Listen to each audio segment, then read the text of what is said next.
6 दिसंबर 2023 के दिन मैं आशुतोष आनंद आर्य, बीटेक एमटेक योगाचार्य, नाइस वाइज एक्सपर्ट, मैं आप सभी दर्शकों का हार्दिक स्वागत करता हूं। और जैसा विषय में लिखा है कि सनातन भारतीय संविधान पर कुंजिका गाइड या प्रश्नोत्तर लिखने के लिए सभी विद्वान जनों को निमंत्रण मैं दे रहा हूं। इसका मतलब यह है कि भारत का वह संविधान मैंने लिख दिया है जिसकी आवश्यकता थी इस देश को। 2019 में एक वीडियो में आचार्य अग्निव्रत जी का मैंने एक वीडियो देखा था और उनमें उस वीडियो में उन्होंने कहा था कि वर्तमान भारत में जो संविधान है वो गवर्नमेंट ऑफ इंडिया एक्ट 1935 में अंग्रेजों ने बना दिया था भारतीयों पर 1000 सालों तक शासन करने के लिए, वही वर्तमान में चल रहा है। इस पर शोध करने की जरूरत है कि जब विदेशी आक्रांता नहीं आए थे भारत में तब का संविधान हमारे देश में क्या था, कैसे किस नियम पर हमारे परिवार चला करते थे, किस नियम कानून पर हमारा गांव चला करता था, ग्रामीण समाज चला करते थे, हमारे राज्य चला करते थे, हमारे देश चला करते थे, व्यापार किस प्रकार से करते थे और कौन से नियम कानून ऐसे थे जिस पर हमारी सभ्यता संस्कृति चलती थी, हमारी परंपरा और मान्यता चलती थी। इस पर शोध करने की आवश्यकता है। और उन्होंने एक बात कही थी उसमें ये कि वर्तमान जो संविधान है उसको माना जाता है कि डॉक्टर भीमराव अंबेडकर जी ने लिखा, जबकि भीमराव अंबेडकर खुद बोले हैं कि संविधान लिखने के लिए एक टीम बनाई गई थी और उस टीम का जिसमें 9 या 10 सदस्य थे, उस टीम का उनको मेंबर एक बनाया गया था और उस मेंबर के नाते वो बोलते हैं कि संविधान तो मैंने लिखा नहीं और ये जो संविधान है वो भारतीय नहीं है, इसमें बहुत सारे विदेशी देशों के संविधान का कॉपी किया गया है। और अगर कोई कहे कि इस संविधान से भारतीयों का भला होगा या नहीं होगा, तो मैं कहना चाहता हूं भीमराव अंबेडकर जी कई बार ये बोल चुके हैं कि किसी भी भारतीय का कोई इससे समस्या का समाधान नहीं होगा। और मैं चाहता हूं कि ये संविधान को लागू न किया जाए, लेकिन ये लागू हो गया। लेकिन अगर कोई हमसे कहे कि इस संविधान को सलाई मार के जला देना चाहिए, तो सबसे पहला मैं व्यक्ति हूंगा जो इस संविधान को मैं जला दूंगा। ये बात उन्होंने कहा था। मैंने इसको कॉपी कर लिया और मैंने ये कहा कि मुझे अब संविधान लिखनी है और भारत की संविधान लिखनी है वह जब विदेशी आक्रांता नहीं आए थे। और वही हमने भारत का ये संविधान मैंने लिखा सनातन भारतीय संविधान के नाम से। और ये 525 पेज का है, पूरी पुस्तक 525 पेजों का है। और डायरेक्ट यहाँ पे लिखा हुआ है कि पुर्तगाल का समुद्री जो लुटेरा था वास्को डी गामा, वो 1498 ईस्वी में भारत आया था भारतीयों को ईसाई बनाने के लिए और भारतवासियों को लूटने के लिए। तो तब से लेकर आज तक मतलब 2023 तक कितना हो गए, 525 साल हो गए हम गुलामी में जी रहे हैं। यानी हमारा जो भारत का संविधान था वो अभी इस देश पर लागू नहीं है और ना हम जानते हैं और ना इस पे कोई शंकराचार्य हो या कोई साधु संत महात्मा, इस पर किसी ने काम अभी तक नहीं किया था कि भारत के संविधान दोबारा से लिखा जाए और उसको लागू करने की बात किया जाए। तो हमने लिखा है 525 साल पुराना जो संविधान था मैंने लिखा और 525 पेजों में उसको मैंने अंकित किया है और वही है सनातन भारतीय संविधान। ये जो मैंने लिखा है संविधान, ये 10वीं और 12वीं क्लास के बच्चों के लिए लिखा है कि हर गुरुकुल में इसको पढ़ाया जाना चाहिए। अब हर 10वीं और 12वीं क्लास के जब बच्चे पढ़ेंगे तो इसमें बहुत सारे सवाल भी आएंगे, क्योंकि इसमें 13 अध्याय हैं। इसमें 2 भाग है, प्रथम भाग और द्वितीय भाग। दोनों का अगर मिला देते हैं तो 13 अध्याय बनते हैं और इसमें 417 सवाल हैं। कितना? 417। यानी कि इसे अगर गुरुकुल में अगर पाठ्यक्रम के तौर पर पढ़ाया जाए तो 417 सवालों का जवाब बच्चों को देना पड़ेगा इसको पढ़ने के बाद। तो इसलिए मुझे इस संविधान को लिखने में 2 सालों का समय लगा है, पहली बात।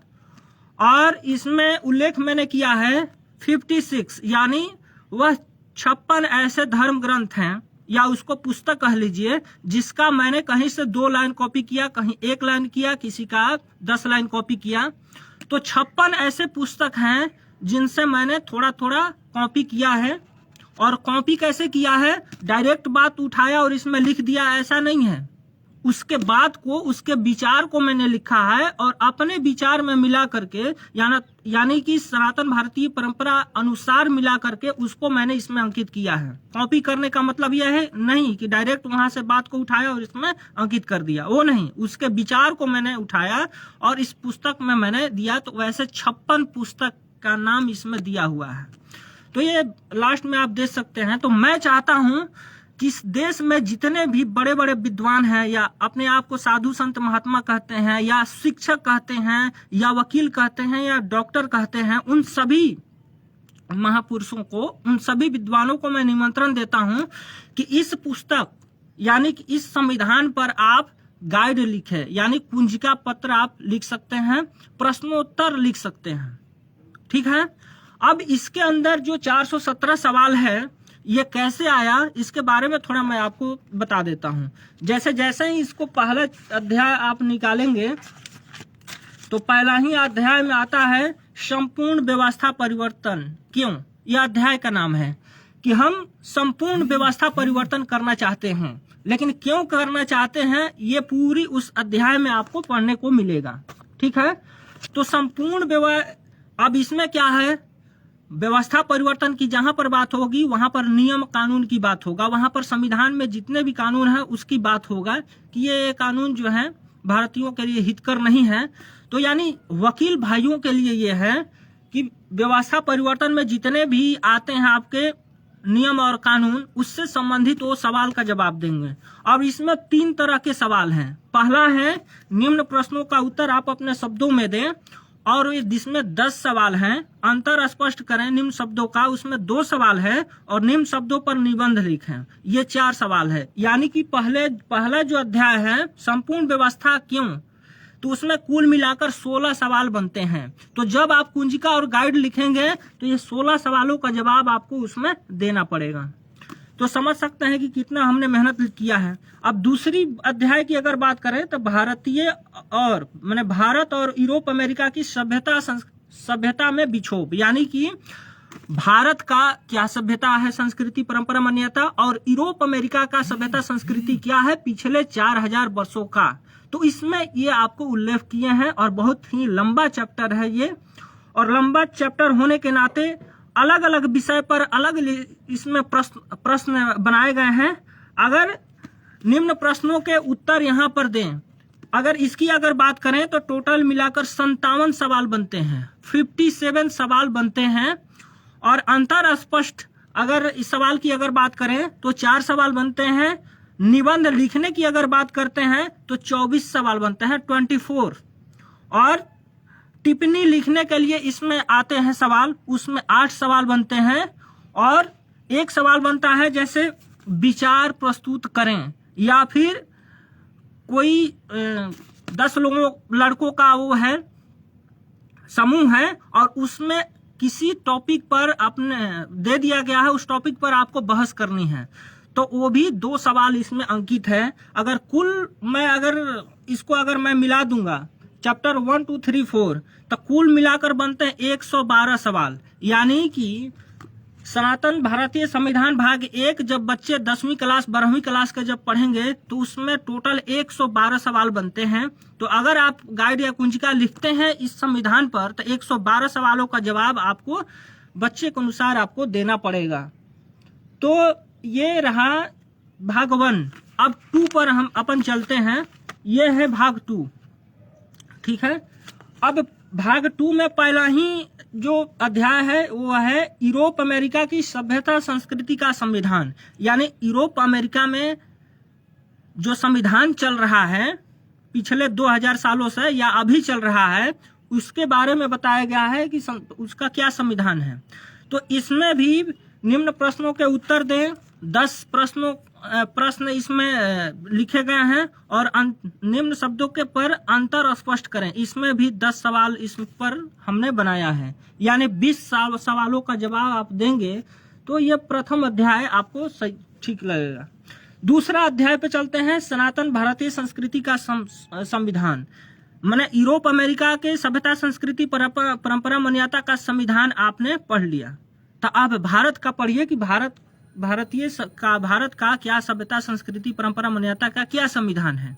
तो इसमें भी जो प्रश्न बनाए गए हैं वो निम्न प्रश्नों के उत्तर दे 15 बनाए गए हैं और निबंध लिखना है वो 4 सवाल लिखे गए हैं, यानी टोटल 19 सवाल बनते हैं इसमें कि, और 19 सवाल का जवाब आप लिखेंगे तब भारत के सभ्यता संस्कृति का संविधान बच्चे समझ पाएंगे।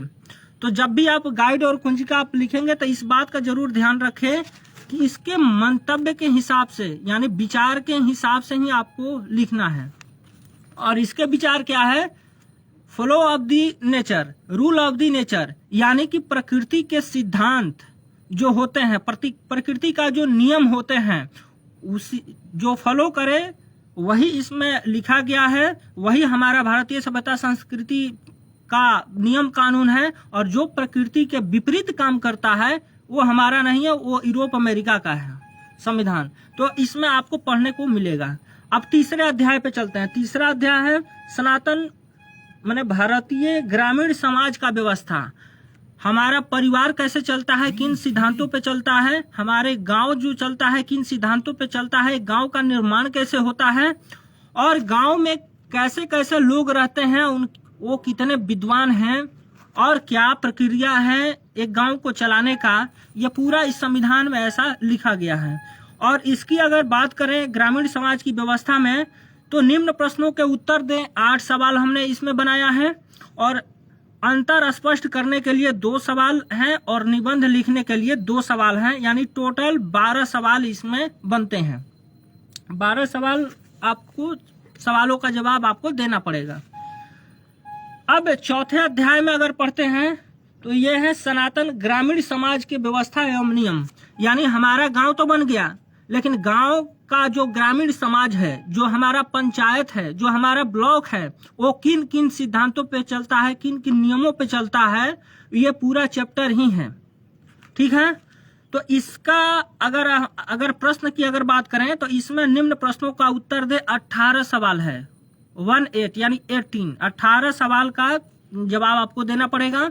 और निबंध जो है निम्न शब्दों पर निबंध लिखे 12 सवाल है और अंतर स्पष्ट करें, निम्न शब्दों पर अंतर स्पष्ट करें, उसमें भी 8 सवाल है, यानी टोटल 12 और 18 30 और 8 38 सवाल हैं जो सनातन ग्रामीण समाज की व्यवस्था और नीतियां समझा पाएंगे बच्चों को अपने कुंजिका और गाइड के माध्यम से। यानी कहने का मतलब है कि ये जो 38 सवाल मैंने आपको बताया ये सारे सवालों का जवाब इसमें है, सब है। लेकिन गाइड क्या होता है, बच्चों के लिए होता है कि चलो भाई ये तो पुस्तक हो गई और गाइड में थोड़ा पढ़ लेते हैं ताकि गहन अध्ययन और हो जाए। और जैसे होता है कि हमें भाई एक तो परीक्षा होती है, हम लोगों में तो होता नहीं। सनातन भारतीय संविधान में परीक्षा लेने का वो है कि आपको कोई थ्योरी और सिद्धांत बता दिया गया, उसके हिसाब से कुछ आपको काम दिया जाएगा। वो काम आप कितना सहनशीलता से और कितना बुद्धिमत्ता पूर्वक और कितना गुणवत्ता पूर्वक आप कर पाते हैं उसी से निर्धारित होता है। ये रट करके और लिखने वाला चीज नहीं होता है, ठीक है, और अंक प्राप्त करने वाला नहीं होता। तो 38 सवाल का जवाब जब आप देंगे बच्चों को तब वो अच्छा और जान पाएंगे कि हमारे गांव क्या होते हैं, ग्रामीण समाज क्या होते हैं और उसके क्या क्या नियम नीतियां होती है, कौन से सिद्धांत पर हमारा गांव समाज और हमारा परिवार चलता है। थोड़ा और आगे की बात करें तो 5वां जो अध्याय है वो है सनातन राजतंत्र और लोकतंत्र। आप सुने होंगे कि एक राजा हुआ करता था, एक महाराजा हुआ करता था और उसके ऊपर अगर बढ़े तो सम्राट हुआ करता था, उसके ऊपर अगर बढ़े तो चक्रवर्ती सम्राट हुआ करता था। तो इनके कुछ अपने नियम और कुछ सिद्धांत होते होंगे, इनके अपने संविधान होते होंगे जो अपने कानून और नियम के अनुसार गांव को चलाते होंगे, ग्रामीण समाज को चलाते होंगे, परिवार को चलाते होंगे। तो उन सिद्धांतों को समझेंगे इस अध्याय में यानी कि राजतंत्र एवं लोकतंत्र। लोकतंत्र माने लोगों का तंत्र, और राजतंत्र एक राजा का क्या सिद्धांत है, क्या तंत्र है, जिस पर वो अपना राज्य चलाता है, जिस पर वो देश विदेश में वो व्यापार करता है, उसका क्या नीतियां हैं, और कौन कौन से ऐसे सिद्धांत हैं जिससे एक गांव एक राज्य के अंतर्गत जुड़ा रहता है, और किन किन सिद्धांतों पे वो चलता है। ये सारे सिद्धांत आपको 5वें अध्याय में आपको बताना होगा। और जब इसके पर आप प्रश्नोत्तर लिखेंगे तो इसमें हमने बनाया है 13 सवालों का जवाब आपको देना है। 1-3 निम्न प्रश्नों का उत्तर यथा शब्द अपने शब्दों में दें। 13 सवाल बनाया है। निबंध लिखना है, 4 सवाल हैं उस पर, और अंतर स्पष्ट करना है, माने 2 शब्दों के बीच में अंतर स्पष्ट, जैसे दिन और रात, तो अंतर स्पष्ट कि दिन क्या है और रात क्या है, तो बताने की जरूरत नहीं है आपको, अंतर स्पष्ट करना है 2 शब्दों के अंतर में। तो ये हमने 8 सवाल इसमें बनाए हैं।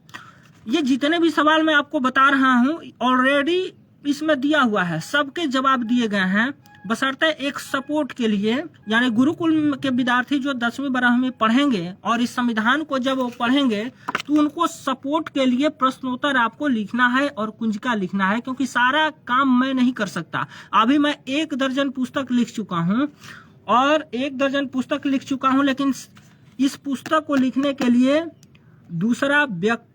दूसरा मेरे अलावा दूसरा व्यक्ति ऐसा कोई नहीं है जो मुझे सपोर्ट किया है, चाहे इसके कोई सिद्धांत लिखने के लिए या रिसर्च करने के लिए, या टाइप भी मैंने खुद से ही किया है, और इसका प्रूफ रीडिंग भी मैंने खुद से ही किया है, और टाइप किया, प्रूफ रीडिंग कराया, और अपने पैसे से ही इस पुस्तक को मैं छपवाया हूँ। 2-4 लोग ऐसे हैं जिन्होंने मेरा सपोर्ट किए हैं, वरना सपोर्ट एक आदमी भी नहीं किया है इस पुस्तक को अपना विचार देने के लिए। तो मैं चाहता हूं कि इस पुस्तक पर, यानी इस संविधान पर आप गाइड लिखें, आप कुंजिका लिखें, आप प्रश्नोत्तर लिखें। तो ये 5वें जो अध्याय है इसमें कुल आपके बनते हैं 13, 4, 17 और 8, 7, 15, 25 सवाल बनते हैं। ये 5वां अध्याय कंप्लीट हो जाएगा 25 सवालों को जवाब देने के बाद। ठीक है, अब 6ठे अध्याय पे चलते हैं, जिसका नाम है आधुनिक यानी सनातन भारतीय सभ्यता संस्कृति का इतिहास। इसमें 2 चीज है, आधुनिक और सनातन, 2 चीज है। यानी कि कृष्ण भगवान जब थे आज से 5300 साल पहले, उस समय से लेकर आज तक, ठीक है, इसको मैं इसमें 2 भागों में मैंने इसको बांटा है।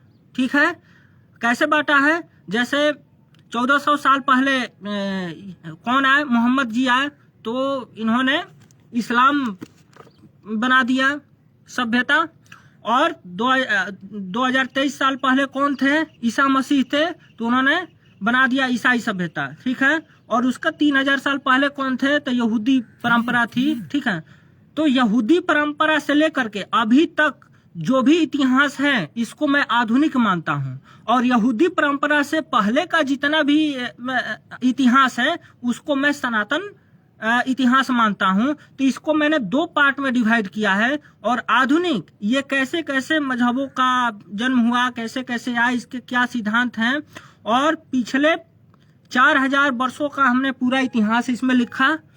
और फिर सनातन मैंने लिखा कि उसके पहले क्या है, कृष्ण भगवान के जब यानी त्रेता के पहले क्या, द्वापर के पहले क्या, जो हम कहते हैं कि 1 अरब 96 करोड़ 8,53,124 साल हमारा भारतीय सभ्यता संस्कृति पुरानी है।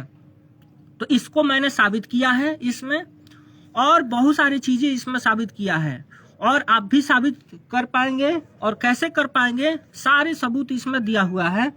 तो इस पे जब अगर आप करेंगे तो 25 सवालों का जवाब आपको देना पड़ेगा जब कुंजिका और गाइड आप लिखेंगे तो। ठीक है, थोड़ा और आगे बढ़ते हैं और 7वां अध्याय की तरफ बढ़ते हैं। इसमें है सनातन भारतीय और आधुनिक पश्चात सभ्यता संस्कृति के इतिहास में क्या अंतर है। यानी कि अभी 525 सालों से जैसे हिंदू उप सभ्यता आई है, तो ये कैसे हम बदल गए। जैसे भारत से हिंदुस्तान हो गया, जैसे भारत से इंडिया हो गया, और आर्य से हम हिंदू हो गए, और हिंदू से इंडियन बन गए, और ये बहुत गोलमाल हो गया। और जाति तो थी नहीं हमारे देश में, और 4500 से ज्यादा जातियां बना दी गई। अंग्रेज आए, ईस्ट इंडिया कंपनी आ गई और हमको गुलाम बना गई। 1757 में रॉबर्ट क्लाइव आया और सिराजुद्दौला को धोखे से हराया। और उस क्या है वो सारा चीज इतिहास है।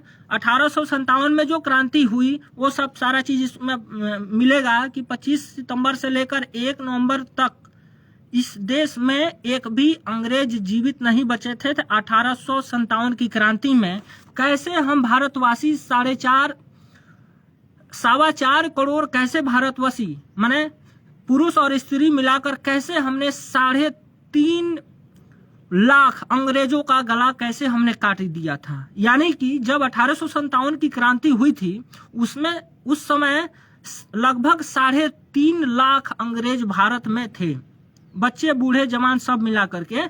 और हम भारतवासी 4.25 करोड़ भारतीय मिल करके उन सारे अंग्रेजों का सर कलम कर दिया था। एक भी अंग्रेज जीवित नहीं बचा था और हम पूर्ण रूप से पूरा अखंड भारत अंग्रेजों के गुलाम से हम आजाद थे। लेकिन फिर ये दोबारा कैसे आ गए और कैसे हमें गुलाम बना दिए और कैसे कानून बनाकर विक्टोरिया ने चिट्ठी भेजा और वो क्या कहानी है पूरा आपको हिस्ट्री इसमें मिलेगा। 1947 तक मिलेगा। उसके बाद किस प्रकार से हम पे ये संविधान झूठी संविधान जो है थोपा गया, गवर्नमेंट ऑफ इंडिया एक्ट 1935 थोपा गया। ये सब सारी चीज आपको इतिहास इसमें पढ़ने को आपको मिलेगा। इसलिए इसका नाम है आधुनिक सनातन भारतीय संस्कृति का इतिहास। यानी कि हिंदुओं का जो संस्कृति है वो मात्र 525 सालों का है। ठीक है, क्योंकि देखो भाई, आप अपने आप को हिंदू कहते हो। श्री रामचंद्र जी हिंदू थे? नहीं थे। तो वो द्वापर का हटाओ, त्रेता का आ जाओ। क्या श्री कृष्ण हिंदू थे? नहीं थे। क्या पांडव हिंदू थे? नहीं थे। तो वो सब हटाओ। अब थोड़ा और इधर आओ। क्या सम्राट अशोक था हिंदू? उस समय में कोई हिंदू नाम का कोई दरिंदा परिंदा था इस देश पूरे आर्यवर्त में? नहीं था। यानी चंद्रगुप्त मौर्य के समय में आ जाइए, क्या उस समय अगर कोई था हिंदू नाम का दरिंदा परिंदा या मनुष्य? एक भी नहीं था। जरा पढ़ेंगे तो आपको समझ में आ जाएगा कि हिंदुओं का इतिहास मात्र 525 सालों का है। जब मुसलमान जजिया कर जिस पे लगाते थे आर्यों पर, उसका नाम हिंदू उसने कर दिया। और हिंदू का मतलब क्या होता है आपको बता दूं, सब चीज आपको पढ़ने को मिलेगा। मैं किसी को ठेस पहुंचाना नहीं चाहता हूं। सबको ये पता है कि हिंदू मतलब होता है दास, हिंदू मतलब होता है गुलाम। चूंकि मुगल वंश हम पे राज करते थे, यानी आर्यों को गुलाम बनाए थे, तो आर्यों पर जजिया टैक्स लगाते थे, उसका नाम कर दिया हिंदू। हिंदू का मतलब होता है, उनके अपने शब्दकोश हैं।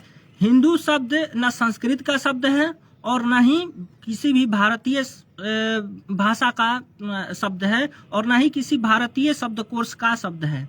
हिंदू शब्द जो है उर्दू और फारसी शब्द है, अरबी शब्द है, जिसका मतलब होता है, इसमें आप पढ़ लेना यार, मैं आपका दिल नहीं दुखाना चाहता हूँ। ठीक है, वही जब ईसाई आ गए तो उन्होंने पूछा मुगलों से कि भाई आप किस नाम से इनको पुकारते हो? तो बोला कि मैं हिंदू नाम से पुकारता हूँ इसको। ठीक है, तो उन्होंने इंडियन कहना स्टार्ट कर दिया। अब इंडियन माने क्या होता है? चेंबर डिक्शनरी में आप देख लीजिए। मतलब इंडियन का मतलब होता है गुलाम, स्लेव होता है, दास होता है, और माने दूसरे का अधीन में जीने वाला होता है। तो बहुत सारी चीज ऐसे हैं जो इसमें आपको पढ़ने को मिलेगा। तो ये क्या है, 525 सालों का क्या इतिहास रहा है अपना, और कैसे हम गुलाम हैं, अभी भी गुलाम हैं, ये सारे चीज आपको इसमें पढ़ने को मिलेंगे, जिसमें 25 सवाल हैं। और थोड़ा आगे बढ़ते हैं, ये अध्याय 7। अब अध्याय 7 में इस पे सवाल जो बना है वो बना है 23, यानी 23 सवाल इस पर बने हैं। निम्न प्रश्नों के उत्तर दें और निम्न शब्दों में अंतर स्पष्ट करें, इस पर 8 सवाल बने हैं। और निबंध लिखना है वो 12 सवाल बने हैं, यानी 12, 8, 20 और 43 सवाल का जवाब आपको लिखना पड़ेगा जब आप गाइड लिखेंगे। तो 7वें अध्याय में 43 सवाल बनते हैं, यानी कि सारे सवालों का जवाब हमने दिया हुआ है ऑलरेडी। लेकिन एक गाइड होता है जो बच्चों को दूसरी मानसिकता में लेके जाता है और अधिक गहराई में जाकर सोचने के लिए उन पर मजबूर करता है और ज्ञान प्राप्त होता है बच्चों को, इसलिए हमने यहाँ पर चुनाव किया है। थोड़ा और अगला विषय क्या आता है, शैतानों का मायाजाल। यह अध्याय है 8, शैतानों का मायाजाल। और शैतानों के मायाजाल क्या है और क्या रहा है, और देवासुर संग्राम क्या होता है, वो सारा चीज आपको पढ़ने को मिलेगा। इस समय जो पैसा चल रहा है वो नकली और फर्जी है, आप लोगों को पता है। उसका पूरा इतिहास मिलेगा। हम कर्ज से कैसे मुक्त हो सकते हैं, ये इसमें पूरा शैतानों का मायाजाल में है। ये बैंकिंग जो व्यवस्था है कैसे आया, क्यों आया, कब आया, इसमें कौन से क्या है, इसमें न्यू वर्ल्ड ऑर्डर आपको पढ़ने को मिलेगा। जितने भी षड्यंत्र हो रहे हैं अभी, वो सारा चीज इसमें शैतानों का मायाजाल में आपको पढ़ने को मिलेगा। चाहे कोरोना 19 झूठी महामारी हो, या वैक्सीन देने की बात हो, या न्यू वर्ल्ड ऑर्डर हो, या जॉर्जिया गाइडलाइन स्टोन हो, या इवेंट 201 हो, या फिर आपको इवेंट 201 हो। शैतानों का मायाजाल में वो सारे टॉपिक आपको पढ़ने के लिए मिलने वाला है। तो ये 8वें अध्याय में हमने लिखा है। इस पे जो सवाल बनते हैं वो बनते हैं 40। निम्न प्रश्नों का उत्तर दें, इसमें 40 सवाल बनते हैं। और निम्न शब्दों में अंतर स्पष्ट करें, उसमें 10 सवाल बनते हैं। और निबंध लिखने के लिए जब मैंने कहा शैतानों का मायाजाल में, तो ये है 36 यानी 36 ऐसे शब्द हैं जिस पर बच्चों को निबंध लिखना है। तो टोटल अगर शैतानों का मायाजाल की अगर बात करें तो 40 और 10 50, 50 3 80 यानी 86 सवाल बनते हैं। 86 सवाल बनते हैं शैतानों का मायाजाल में, 86। तो जब आप गाइड और कुंजिका लिखेंगे तो ये 86 सवालों का जवाब आपको देना पड़ेगा। फिर अगले अध्याय की तरफ बढ़ते हैं और सबसे लास्ट चैप्टर यही है, 9th चैप्टर, जिसमें है संपूर्ण क्रांति संपूर्ण समाधान।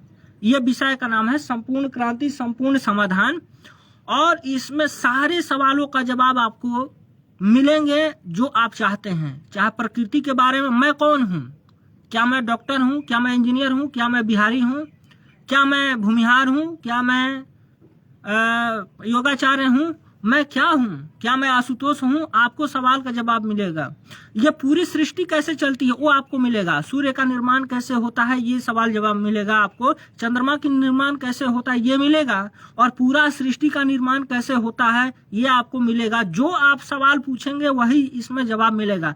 वर्तमान जो संविधान है उसमें किसी भी तरह का आप पूछ दीजिए कि मैं कौन हूँ, वो सवाल का जवाब नहीं दे पाएगा। लेकिन ये ऐसा चैप्टर है संपूर्ण क्रांति संपूर्ण समाधान, जो भी आप सवाल पूछेंगे उसी का जवाब आपको मिलेगा। समझ गए? चाहे वेद में लिखा हो, चाहे उपनिषद में लिखा हो, चाहे शास्त्र में लिखा हुआ है, चाहे वो अध्यात्म से रिलेटेड हो या जड़ तत्व से हो, जो भी सवाल, यानी फोर्स का क्या डिफिनीशन होता है, फ्रिक्शन का क्या होता है, आज के वैज्ञानिक जितने भी शोध कर पाएंगे उसको टक्कर देने के लिए ये अध्याय हमने लिखा। मैंने बताया है कि आज के जो वैज्ञानिक हैं उनको बल का परिभाषा नहीं पता, बल कितने प्रकार के होते हैं वो भी नहीं पता, गुरुत्वाकर्षण क्या होता है ये भी उनको नहीं पता, फ्रीक्वेंसी क्या होता है ये भी उनको नहीं पता, चार्ज पार्टिकल क्या होते हैं ये भी उनको नहीं पता। और जितने भी तमाम मुद्दे हैं आज के वैज्ञानिक नहीं जानते हैं, जो पढ़ाते हैं वो सारा फेक पढ़ाते हैं। ये उसी तरीका से है जब पैसे के बारे में आपको अकाउंट्स वाले पढ़ाते हैं और अकाउंट्स वाले सारे के सारे गलत पढ़ाते हैं। क्या आपको किसी ने पढ़ाया कि भाई ये जो पैसा रुपया के नाम पर चल रहा है ये ठगी चल रहा है? कर्ज 1 रुपया भी बैंक नहीं देता है आदमी को, क्या पढ़ाया जाता? नहीं पढ़ाया जाता। सारे सवालों का जवाब आपको मिलेगा। आज के वैज्ञानिकों को मैंने चैलेंज किया हुआ है कि वो नहीं जानते हैं कि चार्ज पार्टिकल क्या होता है, वो नहीं जानते हैं इलेक्ट्रॉन प्रोटॉन न्यूट्रॉन क्या होता है, वो नहीं जानते हैं। और इसके अंदर जब जाएंगे ना तो इलेक्ट्रॉन प्रोटॉन न्यूट्रॉन और ज्यादा से ज्यादा क्वार्क तक पहुंचते हैं। इसमें 10 स्टेज बताया गया है जो वेद पर आधारित है, यानी कि इलेक्ट्रॉन प्रोटॉन न्यूट्रॉन और चौथे नंबर पे क्वार्क से आपको सूक्ष्म विद्या तक लेके जाएगी। 10 यानी 6 स्टेज और अंदर तक लेके जाएगी और वो पार्टिकल्स के बारे में आपको बताएगी, जिससे ये पूरा ब्रह्मांड आपको बना है, जिससे ये पूरा सृष्टि चलता है। हर समस्या का समाधान है, हर सवालों का जवाब इसमें आपको मिलेगा संपूर्ण क्रांति संपूर्ण समाधान में। और इसमें जो सवाल हमने बनाया है वो है निम्न प्रश्नों का उत्तर दे। 30 सवाल इसमें बना है। कितना? 30 सवाल बनाया है हमने। और निम्न शब्दों में अंतर स्पष्ट करें, इस पर 10 सवाल हमने बनाया है।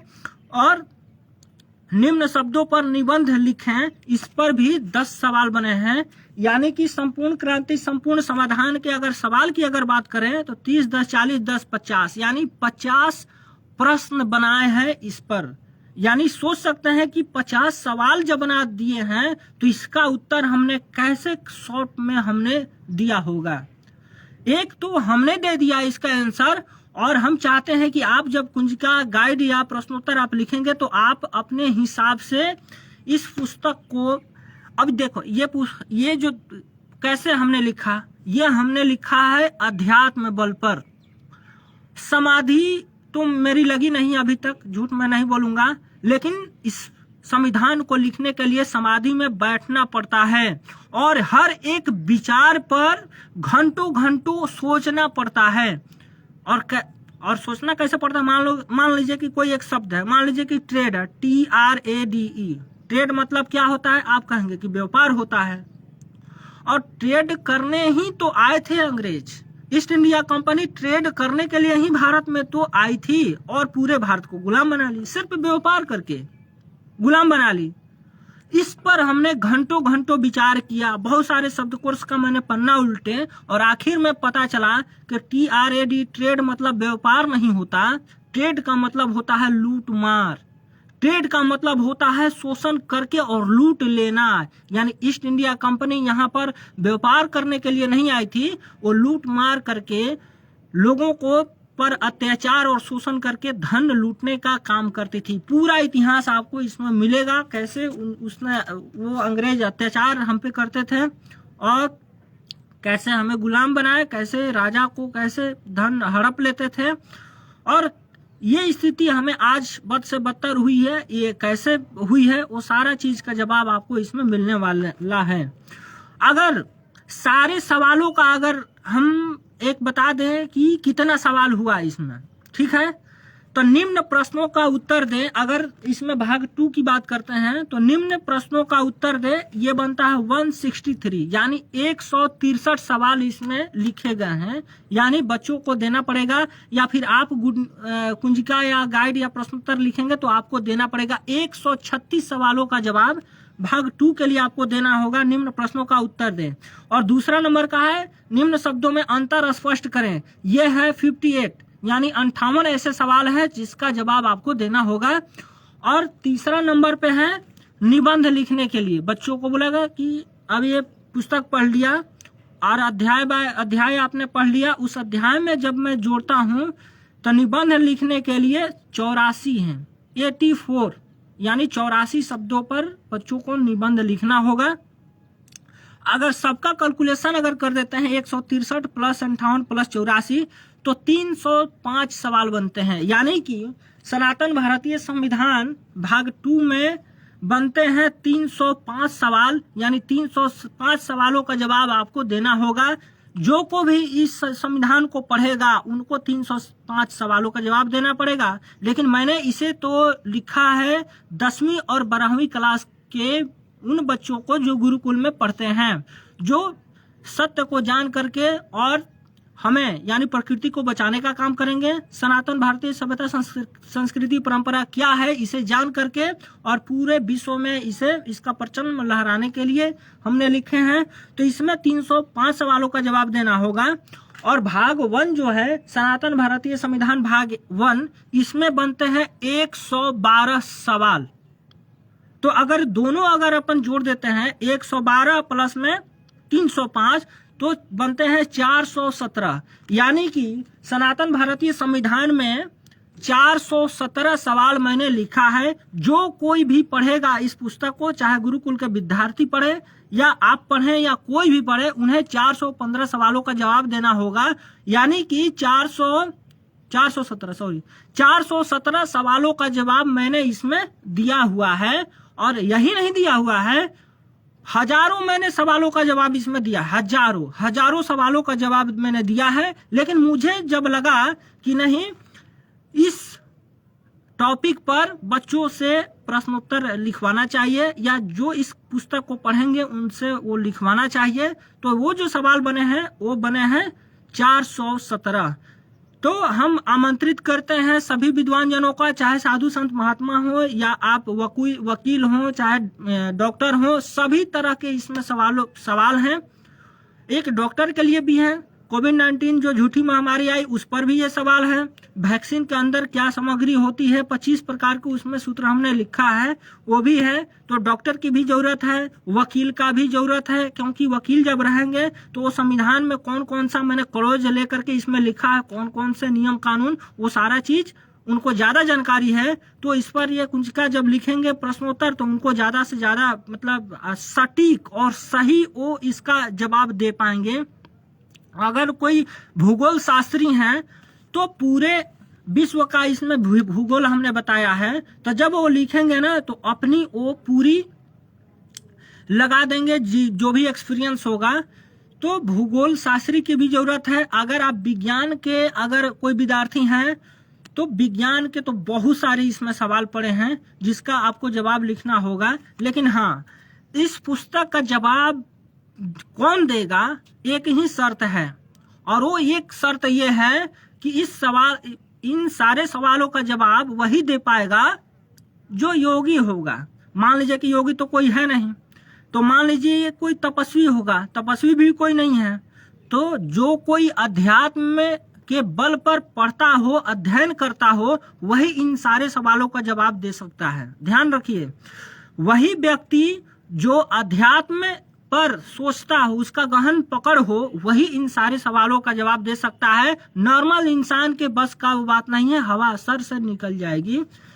तो मैंने ये बता दिया कि 417 सवाल है इसमें, और मैं निमंत्रण देता हूं कि इस पर आप कुंजिका लिखिए, गाइड लिखिए या प्रश्नोत्तर लिखिए। हमने अभी तक 1 दर्जन पुस्तकें लिख चुके हैं। कृषि दर्शन शास्त्र पहला पुस्तक हमारा प्रकाशित हो गया है, और कृषि दर्शन शास्त्र पर भी बहुत सारे सवाल थे, और हमने उस पर भी मैं आपको निमंत्रण कर देता हूं कि अगर कोई कृषि का अगर कोई शोधकर्ता हो या कृषि पर का पढ़ाई करने वाला कोई भाई बंधु हो, तो कृषि दर्शन शास्त्र हमारा जरूर पढ़ें। और उसमें भी सैकड़ों सवाल है, उन सैकड़ों सवालों को जवाब दे करके आप कुंजिका गाइड प्रश्नोत्तर आप लिख सकते हैं।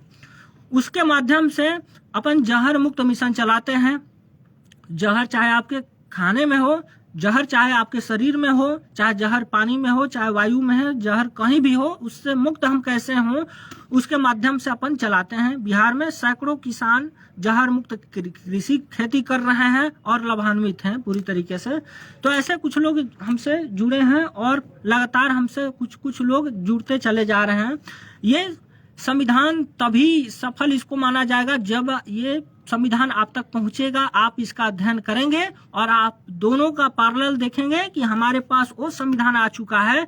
जब विदेशी आक्रांता भारत में नहीं आए थे, उस समय हमारे देश में क्या संविधान था। मैंने एक विकल्प दिया है कि ये संविधान आपका है, इसमें मेरा कुछ नहीं है। मैंने तो लिख दिया अध्यात्म बल से, और अपने अध्यात्म बल पर मैंने इस संविधान को लिख दिया। लेकिन ये जब तक आप नहीं पढ़ेंगे, जब तक आपके गुरुकुल में पढ़ने वाले विद्यार्थी नहीं पढ़ेंगे, तब तक आप नहीं जान पाएंगे कि हमारा जो है सनातन भारतीय संविधान वो कितना पुराना है, और उसमें कौन कौन से नियम है, कौन कौन से सिद्धांत है, आप नहीं जान पाएंगे। तो मैं आपको निमंत्रण करता हूं इसी बात को लेकर के, और जो भी आपको सवाल हो आप कमेंट बॉक्स में लिख सकते हैं, उसका जवाब मैं देने का कोशिश करूंगा।